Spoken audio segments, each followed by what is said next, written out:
Organisasi Kesehatan Dunia memasukkan virus corona varian B11529 atau Omicron ke dalam Variant of Concern atau VOC. Variant of Concern adalah varian virus corona yang menyebabkan peningkatan penularan dan angka kematian akibat COVID-19.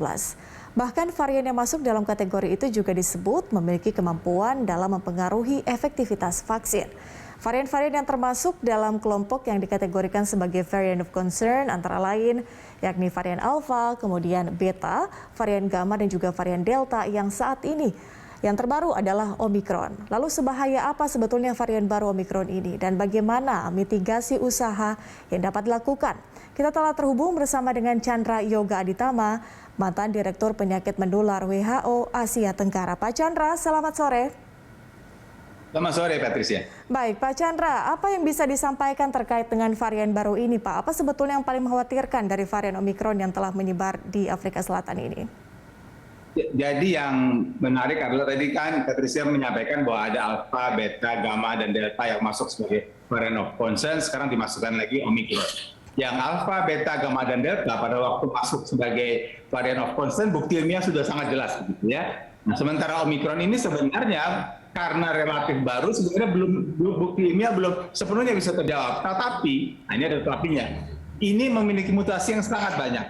Jadi sampai ada lebih dari 30 mutasi, dan ini mutasi yang terbanyak yang pernah ada di varian-varian selama ini. Jadi sebagian ada di varian A, B, C, ini bergabung pada satu varian Omicron ini, bahkan ada juga varian mutasi yang novel, mutasi yang baru. Jadi karena sangat banyaknya varian itu dan paling banyak selama ini, karena itulah saya kira WHO memutuskannya memasukkannya ke dalam variant of concern sambil menunggu juga bukti-bukti ilmiah yang akan ada berikutnya.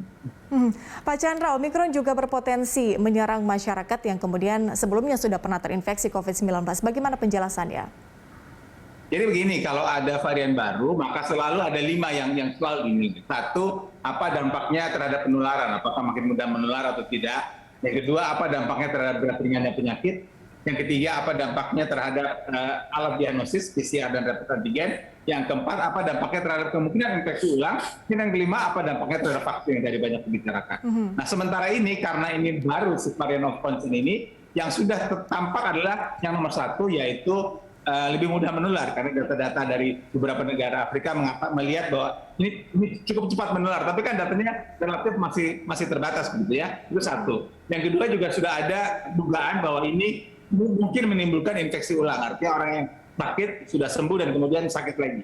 Dan yang ketiga, ada dugaan ini menyerang sistem imun, membuat kekebalan menurun. Tapi sekali lagi kita masih harus tunggu bukti-bukti ilmiah berikutnya untuk mengatakan seberapa besar dari 5 poin ini akan terdampak. Hanya saja sekali lagi saya harus ulangi bahwa memang mutasinya ada banyak. Mutasinya ada lebih dari 30. Dan mutasi-mutasi itu kalau kita lihat virus corona seperti ini kan ada yang tajam-tajam yang runcing-runcing itu ya. Nah, mutasinya justru terjadi pada yang tajam-tajam yang runcing-runcing ini sekitar 30-an. Dan kita tahu yang tajam-tajam yang runcing-runcing ini, yang namanya spike protein, inilah yang berhubungan dengan efektivitas vaksin, inilah yang berhubungan dengan kemampuan tes PCR dan sebagainya. Karena itu kekhawatiran memang cukup tinggi di sini, tapi bukti ilmiah masih kita harus tunggu lagi. Tapi sengaja saya kira WHO memasukkan ke dalam VOC agar kita waspadaan mulai sejak sekarang sudah kita tingkatkan supaya mendapatkan persiapan yang lebih baik kalau nanti diperlukan.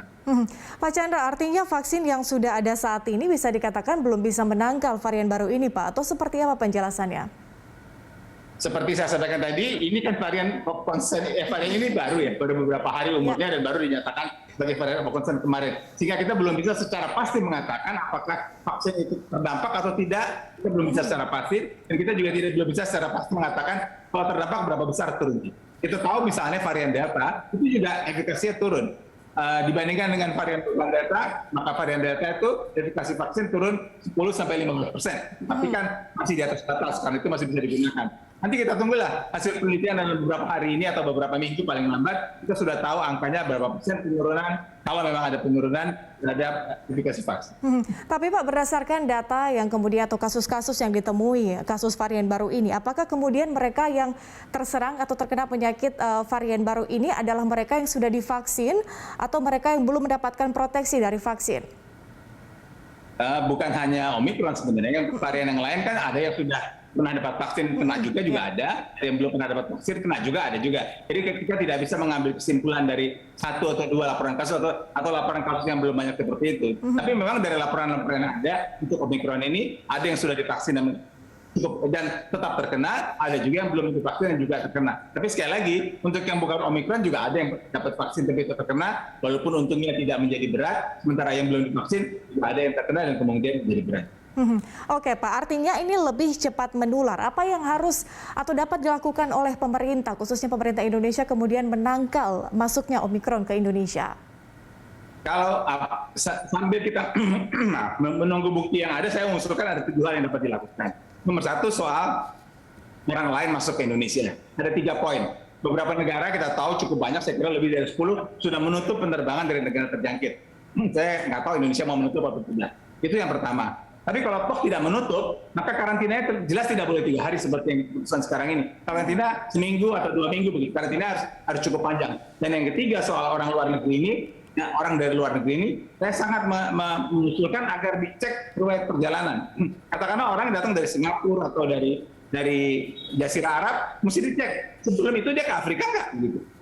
Karena kalau enggak, kita berpikir orang hanya terbang dari satu tempat kita, sebelum itu jangan-jangan ada riwayat perjalanan ke tempat lain. Jadi harus ada kewaspadaan untuk mengecek riwayat perjalanan. Itu poin pertama.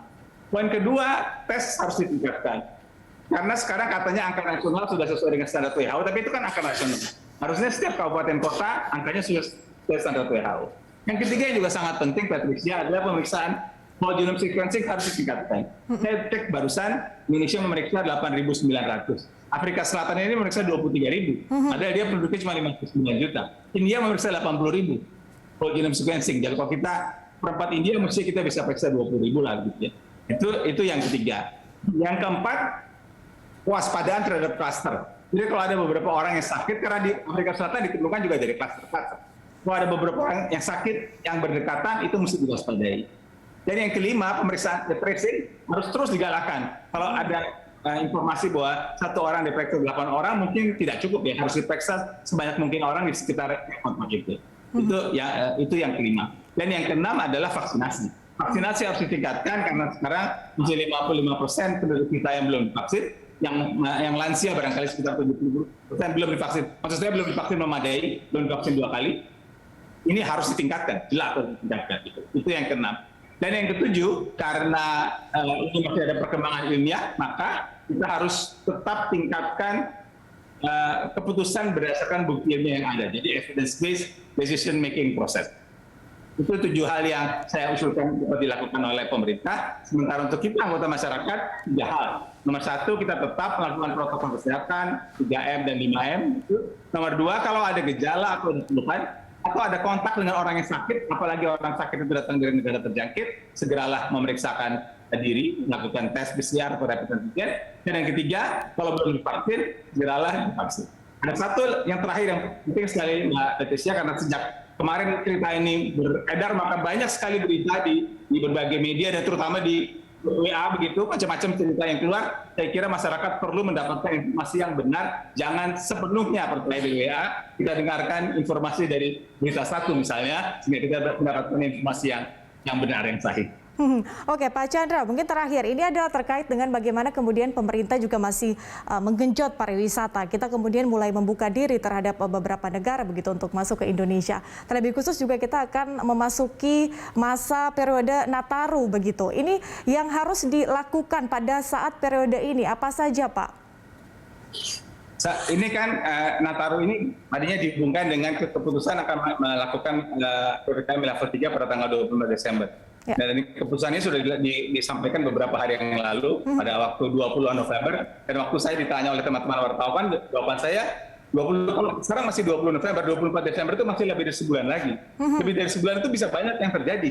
Bisa saja kasusnya melandai seperti sekarang, alhamdulillah, terus turun landai, bisa juga naik lagi, itu satu. Yang kedua, kalau antara 20 November sampai 24 Desember ada varian baru, bagaimana? Dan yang saya katakan yang kedua ternyata terbukti. Memang ada sekarang, walaupun kita bersyukur belum masuk ke Indonesia. Jadi memang keputusan yang akan diambil untuk Nataru itu akan tergantung dari beberapa hari ke depan.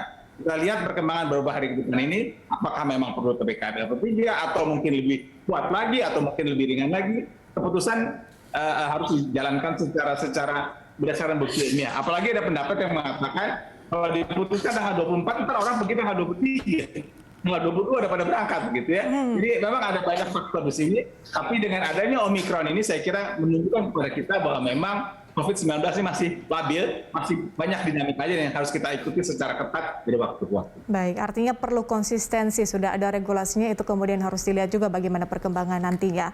Chandra Yoga Aditama, terima kasih Pak sudah bergabung bersama kami meluangkan waktu bersama Berita 1. Salam sehat. Salam sehat.